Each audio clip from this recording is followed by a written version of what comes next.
আল্লাহ রব্বুল আলামিন বলছেন, মা ইয়ালফিযু মিন কওলিন ইল্লা লাদাইহি রাকীবুন আতীদ। আল্লাহু আকবার। আপনি আমি যদি এই বিশ্বাসটুকু রাখতে পারতাম যে আল্লাহ বলছেন যে পৃথিবীর যে মানুষ যেখানে যা কিছু বলে, যা কিছু করে, সব কিছু যিনি রেকর্ড করে রাখছেন তিনি কে? অতএব আমি রাতের অন্ধকারে অথবা দিনের আলোতে যদি এই অন্যায়টা করি, এই অপকর্মটা করি, তাহলে কিন্তু দুনিয়ার কেউ না জানলেও, কেউ কিছু না বললেও একমাত্র আল্লাহ রব্বুল আলামিন সব জানতেছেন, দেখতেছেন। অতএব আল্লাহ কিন্তু আপনাকে আমাকে ছেড়ে দিবে না। এইটুকানি বিশ্বাস যদি আপনার আমার ভিতর থাকতো, তাহলে বলেন তো ভাই, আমরা কি কোনো অপকর্ম আর করতে পারতাম? পারতাম? হাসিনা পালানোর অল্প কিছুদিন আগে আমাদের বাজারে একজন হাজী সাহেবকে একটা বিষয় দাওয়াত দিচ্ছি। দাওয়াত দিলে বলতেছে যে আমি একজন শিক্ষক মানুষ, এই কথা যদি মানুষ শোনে তাহলে তো আমার চাকরি নিয়ে টানাটানি পড়ে যাবে, এই কথা বললো না। আমি বলছি এখানে তো কেউ নাই। তা বলতেছে দেওয়ালেরও কান আছে। আপনাদের দিকে বলে না কি কথা? হ্যাঁ, দেওয়ালেরও কান আছে। আচ্ছা, দেওয়ালেরও কান আছে, এই ভয়ে আপনি আল্লাহর বিধান থেকে দূরে থাকতেছেন, আর আপনি চিন্তা করেন যে আপনি হাজী সাহেব মানুষ, আপনি ইমানদার দাবি করেন। আসলে কি আপনি ইমানদার? হ্যাঁ, ইমানদার? প্রিয় ভাইয়েরা আমার,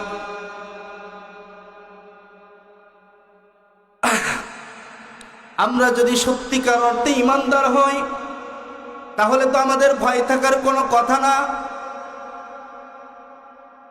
আল্লাহ রাব্বুল আলামিন কোরআনুল কারীমের মধ্যে বলছেন, এই পৃথিবীতে যারা ঈমানের দাবি করবে, যারা ঈমান আনবে, যারা বলবে আমরা ঈমান এনেছি আল্লাহর প্রতি, আল্লাহ রাব্বুল আলামিন তাদের ব্যাপারে বলছেন, আল্লাহু ওয়ালিয়ুল্লাযীনা আমানু ইখরিজুহুম মিনায-যুলুমাতি ইলান-নূর। আল্লাহ রাব্বুল আলামিন বলছেন, এই পৃথিবীতে যারা ঈমান আনয়ন করবে, আমি আল্লাহর প্রতি বিশ্বাস স্থাপন করবে, আমি আল্লাহ রাব্বুল আলামিন নিজেই তাদেরকে বন্ধু বলে কবুল করে নিব। একটু চিৎকার করে বলেন না সুবহানাল্লাহ। এখান থেকে একটু বোঝার বিষয়, আপনাদের এলাকার যদি চেয়ারম্যান, তার বাড়ি যে চাকর আছে, ওই চাকর যখন রাস্তা দিয়ে হাঁটে তখন বলেন তো একটু ভাবসাব নিয়ে হাঁটে কিনা? কোন জোরে হাঁটে বলেন? চেয়ারম্যান বাড়ির চাকর। আচ্ছা, যদি ওই লোকটার বন্ধু যদি এই এলাকার এমপি, যিনি সেই এমপি সাহেবের বন্ধু হয়, বলেন তো ওর পাকি মাটিতে চলে না উপরতে চলে? একজন এমপির বাড়ির যে ঝাড়ুদার, সেও যখন চলাফেরা করে তখন বুক ফুলিয়ে চলে।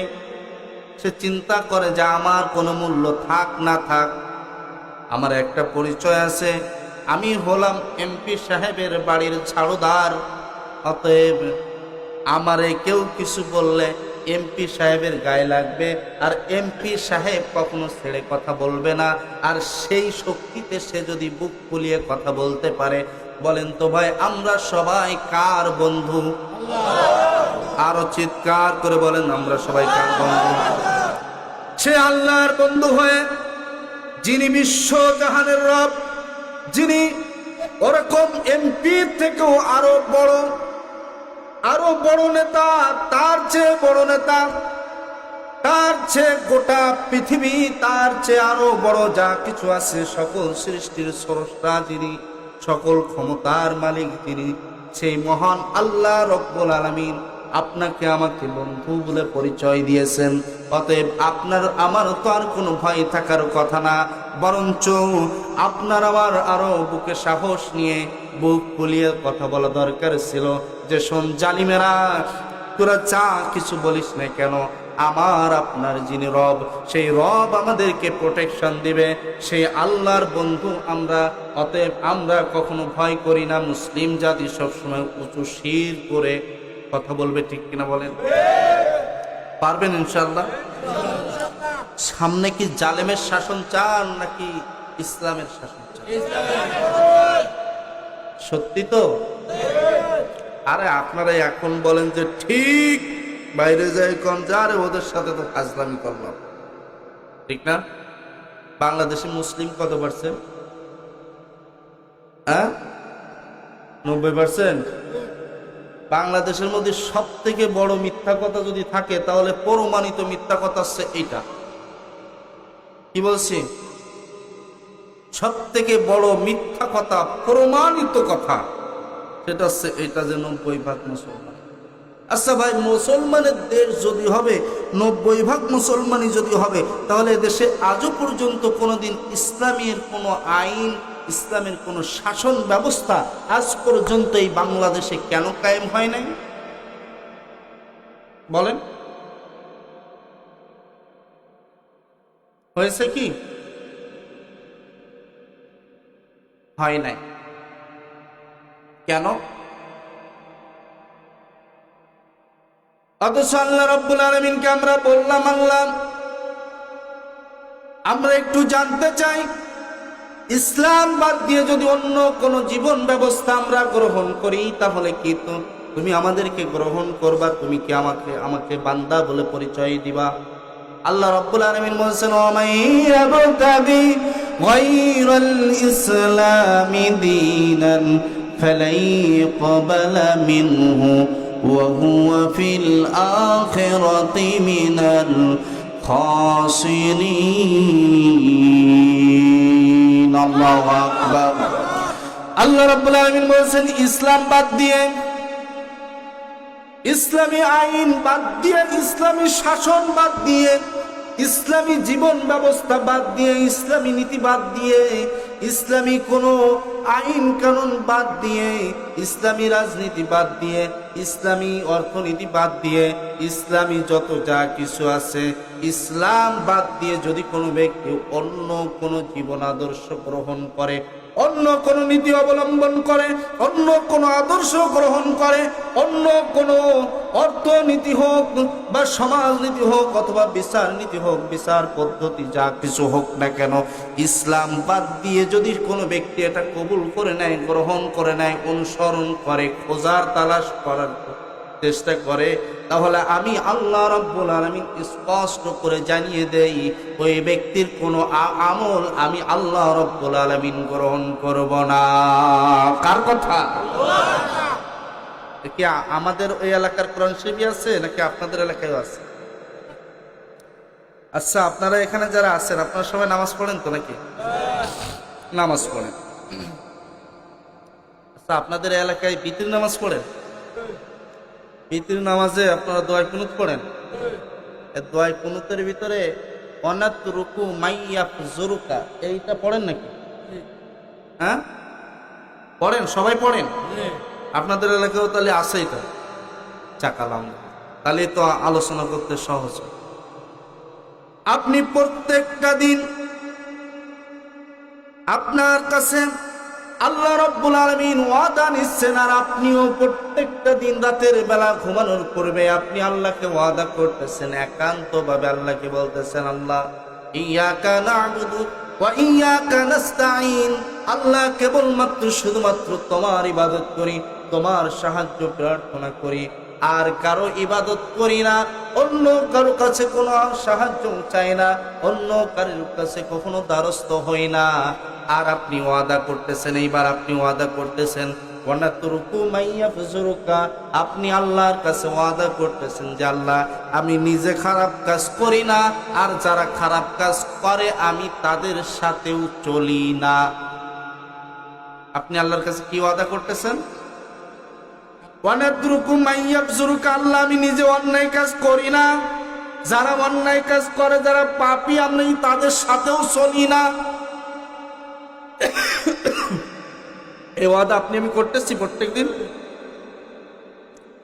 আপনি কত বড় ইমানদারের ইমানদার! আপনার কাছে যখন ইসলামী সংগঠন থেকে,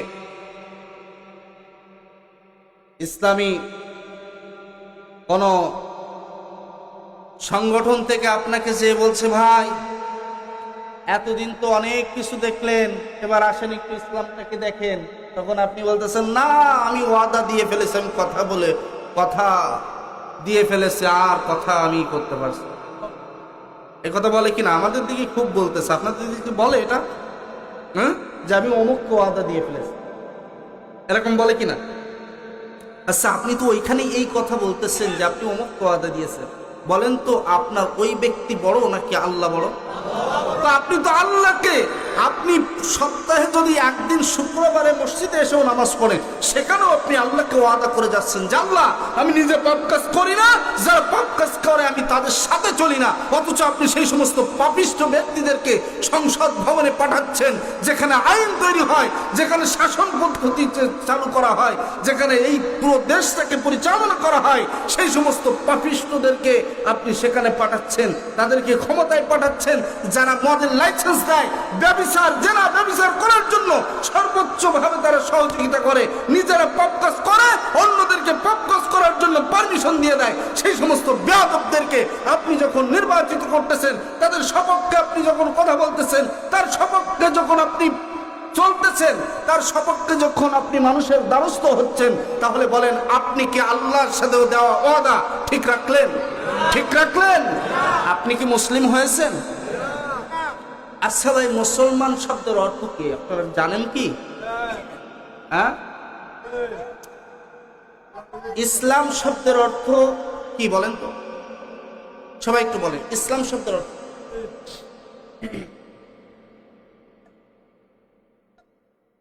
ইসলাম শব্দের শাব্দিক অর্থ হচ্ছে আত্মসমর্পণ করা। ইসলাম শব্দের অর্থ কি বলেছি? আত্মসমর্পণ করা। যে ব্যক্তি ইসলাম গ্রহণ করে ওই ব্যক্তিকে মুসলিম বলা হয়। যে ব্যক্তি ইসলাম গ্রহণ করে তাকে কি বলা হয়? মুসলিম বলা হয়। তার মানে হলো, যে ব্যক্তি, ইসলাম শব্দের অর্থ হচ্ছে আত্মসমর্পণ করা। যে ব্যক্তি ইসলাম গ্রহণ করে ওই ব্যক্তিকে বলা হয় আত্মসমর্পণকারী। কি বলা হয়?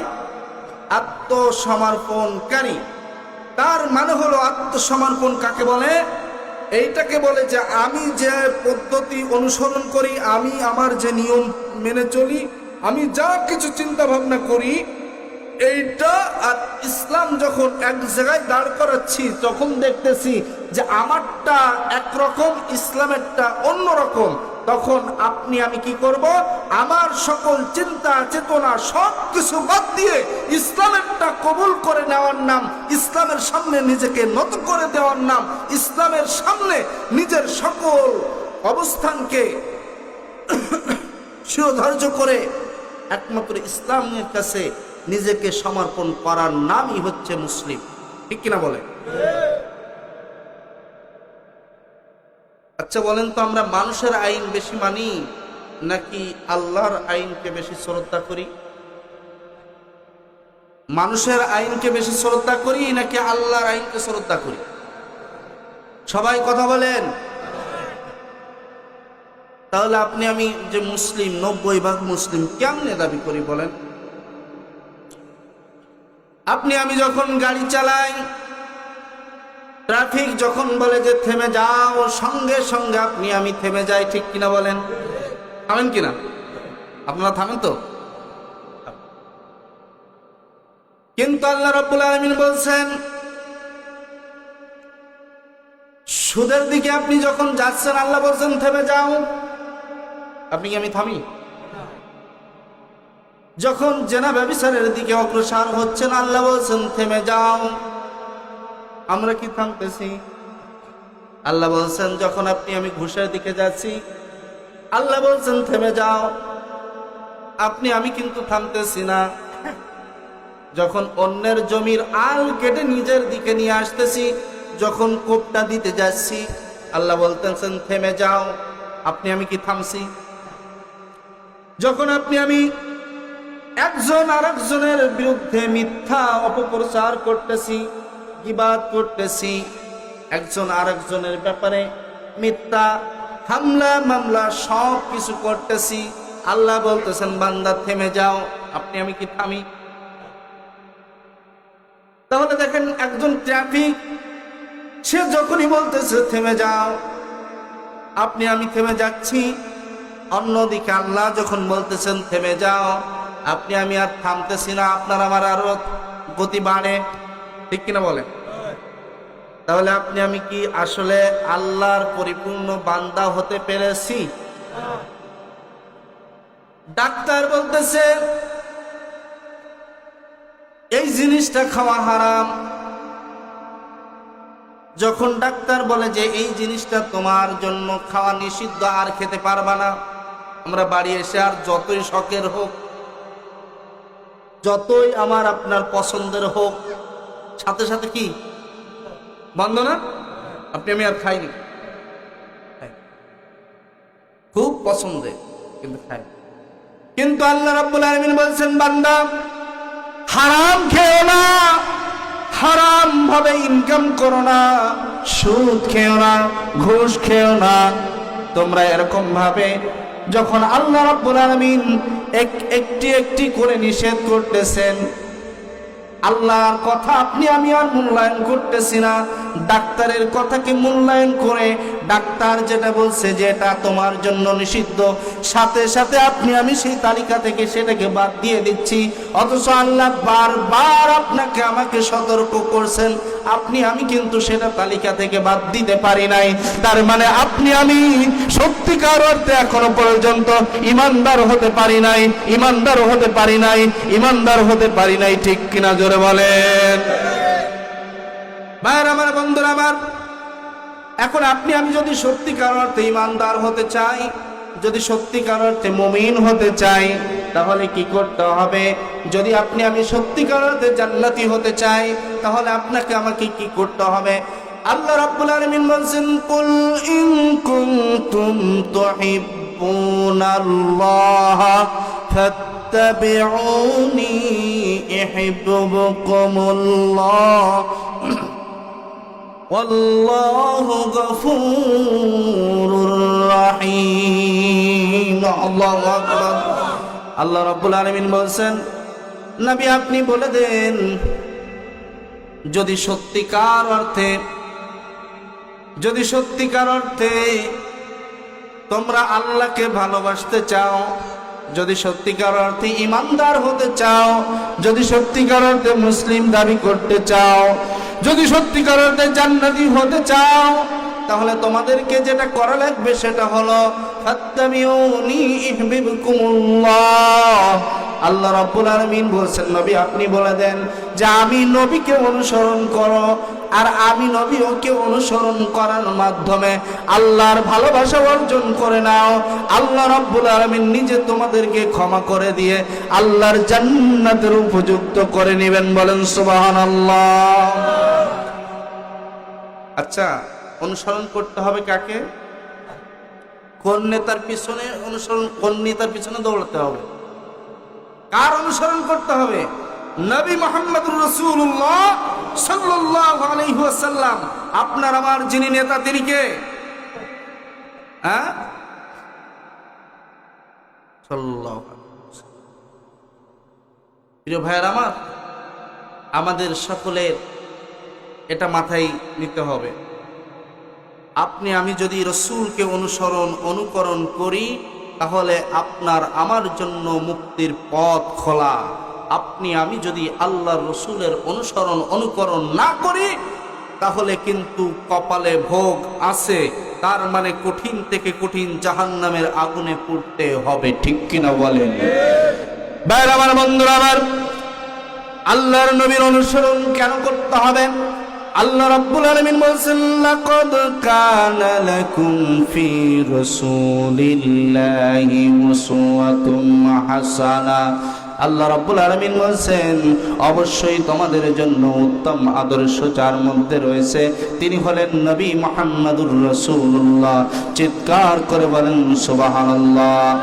ভাই আমার, বন্ধুরা আমার, আল্লাহর নবীর অনুসরণ অনুকরণ যদি আপনি আমি না করি তাহলে জাহান্নামে যেতে হবে। আর এই কথা জানার পরেও যদি কোনো ব্যক্তি জাহান্নামে চলে যান, ভাইরা আমার, বন্ধুরা আমার, আমাদের কিছুই করার থাকবে না। আল্লাহ রাব্বুল আলামিন কোরআনুল কারীমে সূরাতুল মুলকের মধ্যে কিছু কথা এভাবে তুলে ধরছেন। জাহান্নামীদের কাছে জিজ্ঞাসা করা হবে, তোমরা যে আজকে জাহান্নামে এসেছো, তোমাদের কাছে কি আল্লাহর কোরআনের কথা পৌঁছানো হয় নাই? তোমরা যে আজকে জাহান্নামে এসেছো, কেন এসেছো? তোমাদের কাছে কি আল্লাহর কোরআন পৌঁছানো হয় নাই? তোমাদের কাছে কি কোনো নবী রাসূল যায় নাই? তোমাদের কাছে কি কোনো আলেম ওলামারা কথা বলে নাই? আলাম ইয়াতিকুম নাযীর, তোমাদের কাছে কি কোনো সতর্ক বাণী যায় নাই? সেই জাহান্নামের ভিতরে সবাই কিন্তু সেদিন স্বীকার করবে, সকলে সেদিন অকপটে স্বীকার করবে আর বলবে ক্বালু বালা ক্বাদ জাআনা নাযীর। আল্লাহু আকবার। সেদিন সবাই স্বীকার করবে আর বলবে হ্যাঁ এসেছিল, আমাদেরকে সতর্ক করা হয়েছিল, আমাদের মসজিদ থেকে মাহফিলের আয়োজন করা হয়েছিল, মসজিদের মিম্বার থেকে ইমাম সাহেব খতিব সাহেব আমাদেরকে সতর্ক করেছিল, মাদ্রাসার হুজুরেরা আমাদেরকে সতর্ক করেছিল, কোরআনের কথাগুলো আমাদেরকে বারবার স্মরণ করাই দিয়েছিল আর বলেছিল খবরদার আল্লাহর নবীর অনুসরণ করো, আল্লাহর নবীর নীতি অনুসরণ করো, আল্লাহর নবীকে অনুকরণ করো, খবরদার খবরদার আল্লাহর নবীর আদর্শ বাদ দিয়ে অন্য কোনো আদর্শ গ্রহণ করো না, যদি করো জাহান্নামে যেতে হবে। আমাদেরকে সতর্ক করেছিল ঠিকই, কিন্তু আমরা তাদের কথা শুনি নাই, মানি নাই, বরঞ্চ আমরা বলেছিলাম না না না, আল্লাহ কোরআনুল কারীমের সমস্ত কথা আল্লাহ নাজিল করে নাই, বরঞ্চ হুজুররা নিজেরা নিজেদের দলে ফিরানোর জন্য তারা বানিয়ে বানিয়ে কথা বলছে, হুজুরদেরকে মিথ্যাবাদী বলেছিলাম, এমন কথা বর্তমান বলে নাকি বলে না? বলে।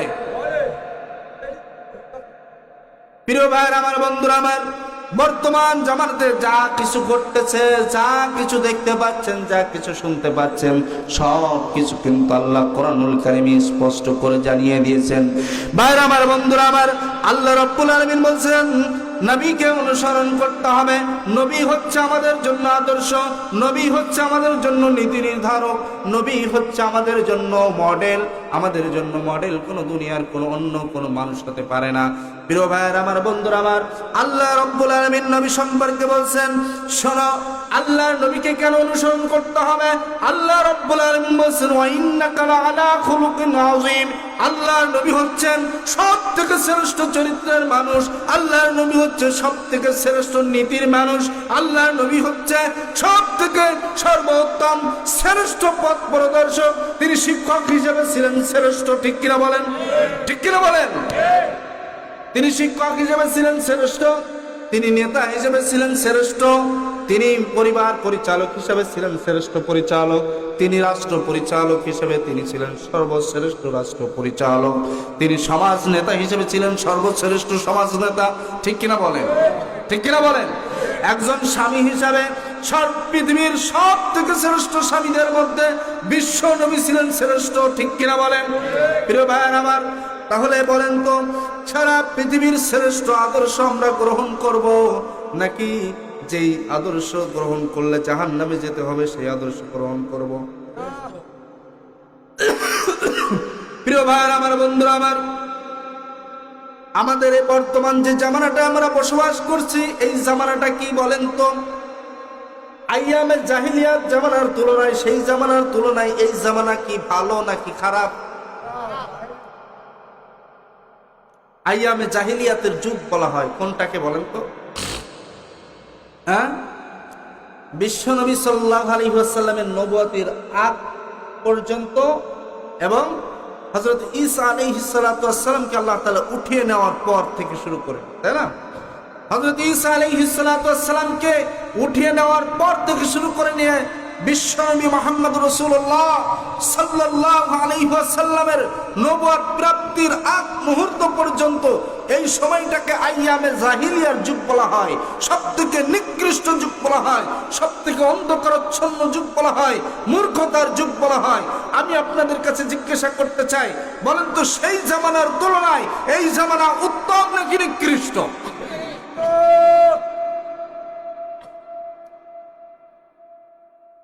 কেমনে দেখেন, সেই আইয়ামে জাহিলিয়াতের যুগে সেই সময় জেনা চলতো, এখন জেনা চলে নাকি চলে না? সেই সময় সুদের লেনদেন করা হতো, এখন সুদের লেনদেন আছে নাকি নাই?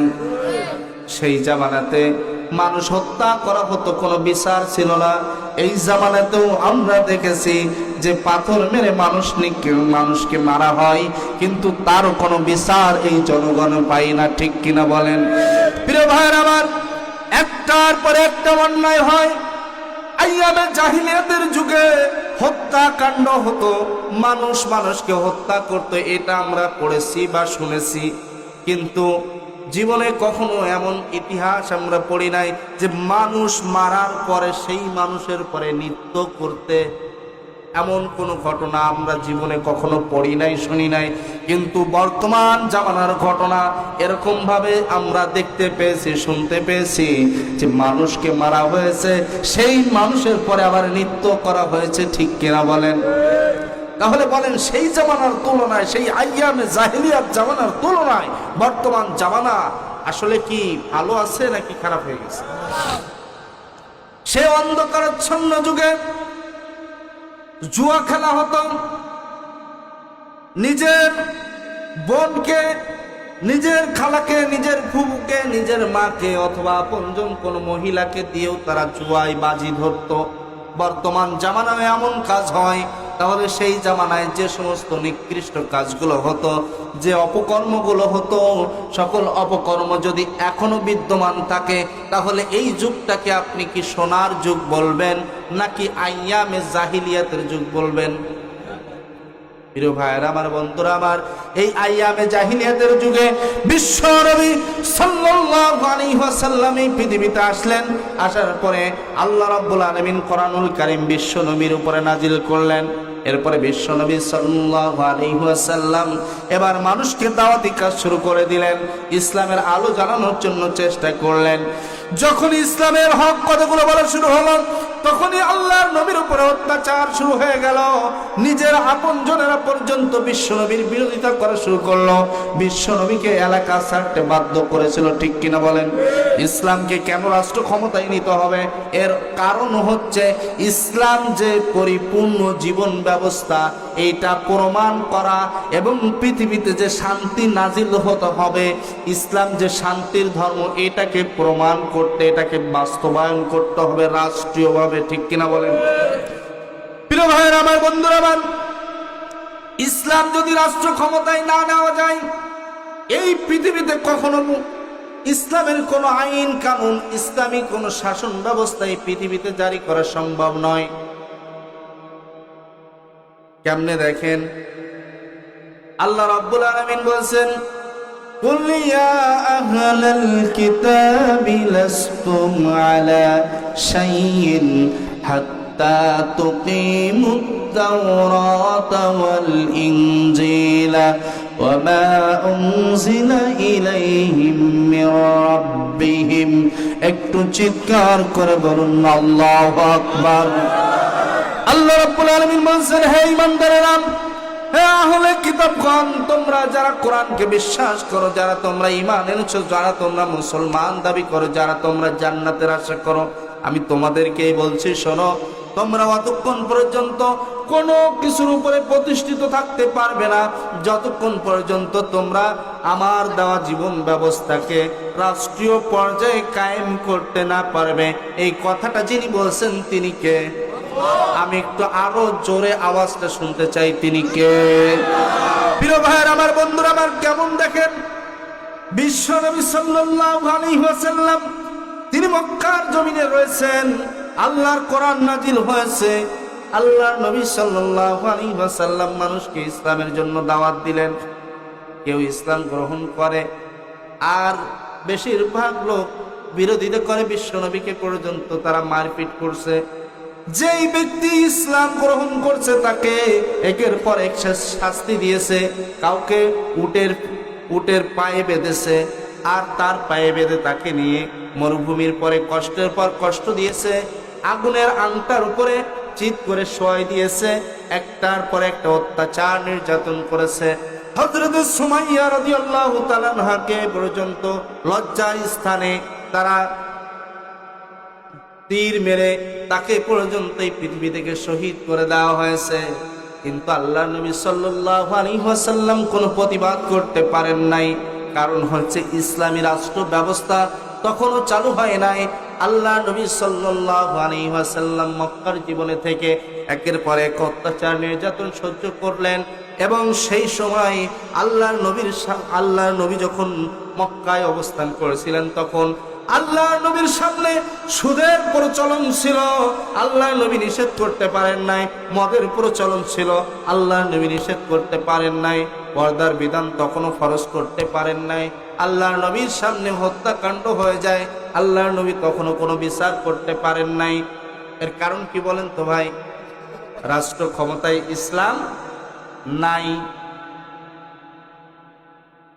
প্রিয় ভাই আমার, বন্ধুরা আমার, অবস্থাটা এমন হয়ে গেল আল্লাহর নবী সাল্লাল্লাহু আলাইহি ওয়াসাল্লাম নিজের বাড়িতে পর্যন্ত আর থাকতে পারলেন না।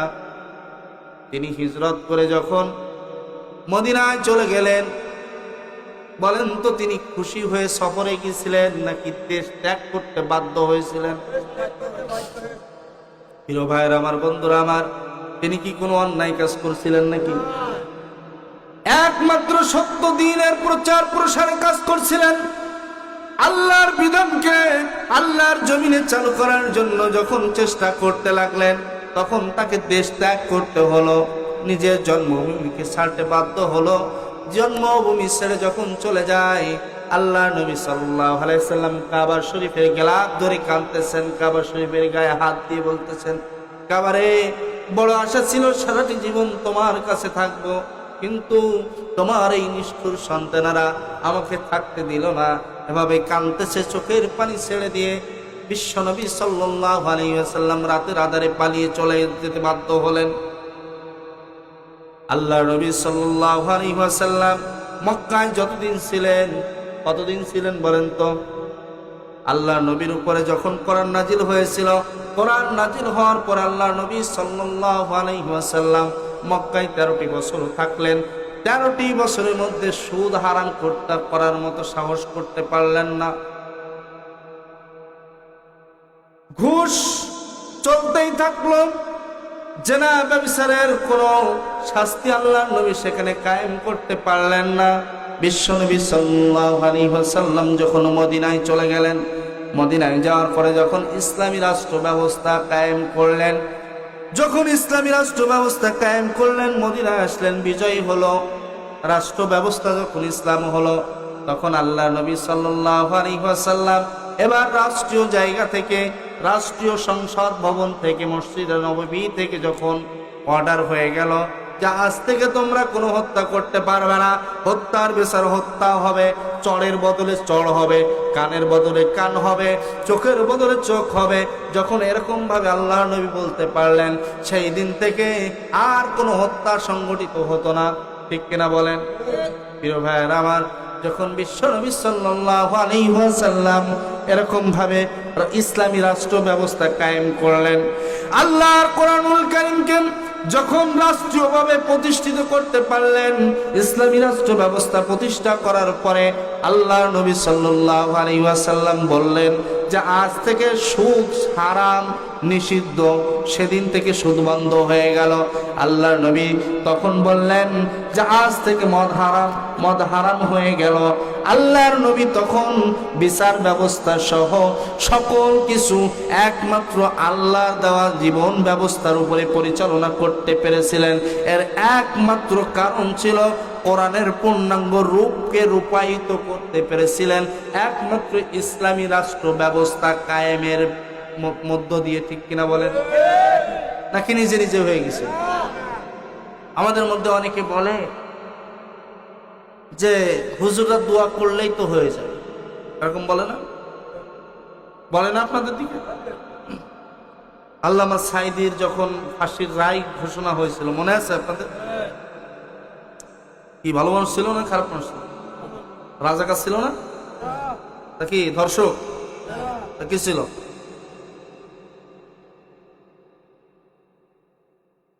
প্রিয় ভাইয়ের আমার, বন্ধুরা আমার, আল্লামা সাঈদীর যেদিন ফাঁসির রায় ঘোষণা করা হয় প্রথম, সেই দিন আমি খুব কষ্ট পাচ্ছিলাম, চোখের পানি ছেড়ে দিয়ে কাঁদতেছি। আমাকে একজন মুরব্বী, নামাজের 5 ওয়াক্ত নামাজের মুসাল্লি, সে আমাকে বলতেছে, তোমরা হুজুররা কয়জন মিলে দোয়া করলেই তো হয়ে যায়। আমি সেই সময় একটু ছোট ছিলাম, উত্তরটা সেদিন দিতে পারি নাই, কিন্তু আমি এখন বলতে চাই, বিশ্ব নবীর দোয়া আল্লাহ রাব্বুল আলামিন তো ওই সময় চাইলে কবুল করতে পারতেন কিনা? বিশ্বনবী মায়ের খাইছে না? বিশ্বনবীর দাঁত ভাঙছে না? কথা বলেন না কেন? বিশ্বনবীর দাঁত ভাঙছে না? বিশ্বনবীর দাঁত ভেঙেছে, বাড়ি ত্যাগ করতে হয়েছে, দেশ ত্যাগ করতে হয়েছে। বিশ্বনবী সাল্লাল্লাহু আলাইহি সাল্লাম তিনি যখন তায়েফে গিয়েছিলেন, তায়েফের ময়দানে যখন বিশ্বনবী কোরআনের কথা বলছিলেন, কালেমার দাওয়াত দিচ্ছিলেন, তায়েফের যুবকেরা বিশ্বনবীকে এত বেশি পিটাইছিল, পিটানোর কারণে বিশ্বনবীর শরীর থেকে রক্ত ঝরছিল। বিশ্বনবী সেখানে অজ্ঞান হয়ে পড়ে গিয়েছিলেন। বিশ্বনবীকে সেবা শুশ্রূষার মাধ্যমে সুস্থ করা হলো। বিশ্বনবী আবার দাওয়াতি কাজ শুরু করলেন। বিশ্বনবী তায়েফের ময়দানে 3 বার অজ্ঞান হয়ে পড়ে গিয়েছিলেন। তখন তো বিশ্বনবী চাইলে দোয়া করলেই হয়ে যেত না? কিন্তু আল্লাহ রাব্বুল আলামিন তো শুধু দোয়ার মাধ্যমেই আপনাদের আমাদের সফলতা দিতে চান নাই। আল্লাহ রাব্বুল আলামিন চেয়েছেন আপনার আমার চেষ্টার মাধ্যমে, মানুষের হেদায়েতের মাধ্যম দিয়ে আল্লাহ তাআলা এই পৃথিবীতে আল্লাহ রাব্বুল আলামিনের দ্বীনকে প্রতিষ্ঠিত করতে, ঠিক কিনা বলেন? প্রিয় ভাইয়েরা আমার, বন্ধুরা আমার, এজন্য বলতে চাই, ভয়ের কোনো কারণ নাই, চিন্তার কোনো কারণ নাই। সামনে অবস্থান আমাদের মজবুত করতে হবে। আর এই ব্যাপারে আমাদেরকে আল্লাহ রাব্বুল আলামিন নিজেই সান্ত্বনা দিয়ে বলছেন, বান্দা টেনশন করো না, মুমিনেরা টেনশন করো না, তোমরা চেষ্টা করো, আমি আল্লাহ রাব্বুল আলামিন বিজয় দেওয়ার জন্য আমি আল্লাহ একাই যথেষ্ট। সুবহানাল্লাহ। বিজয় চান নাকি চান না? ইসলামের বিজয় চান নাকি চান না? সংসদ ভবন থেকে আল্লাহর কোরআনের আইন পাশ হোক, এটা চান নাকি চান না? নাকি শুধু মসজিদে নামাজ পড়েন, বাইরে যে যত দেশের অপকর্ম যে সমস্ত নেতারা করে, সুদখোর ঘুষখোর যে সমস্ত নেতারা, বেয়াদব যারা অন্যের মেয়েকে ধর্ষণ করতেছে, আর সেই সমস্ত নেতাদের পিছনে পিছনে দৌড়াচ্ছেন, আপনাকে যখন বলা হচ্ছে যে চাচা আপনি একজন হাজী সাহেব মানুষ, আপনি একজন নামাজি মানুষ, আপনি কিভাবে ওনার পিছনে দৌড়াচ্ছেন, আপনি তখন বলতেছেন যে কি করব, ও তো আমার ভাতিজা হয়, ও তো আমার চাচা হয়, ও তো আমার দুলাভাই হয়, ও তো আমার চাচা হয়। বিশ্বাস করেন, ওই চাচা আর ওই যাই হোক না কেন, ওই নেতা সহকারে আল্লাহ তাআলা কিয়ামতের ময়দানে আপনাকে ডাকবেন, ঠিক কিনা বলেন? আল্লাহ রাব্বুল আলামিন বলেন, বান্দা শোনো, আমি কিন্তু ইয়াওমা নাদউ কুল্লা উনাসিম বিইমামিহিম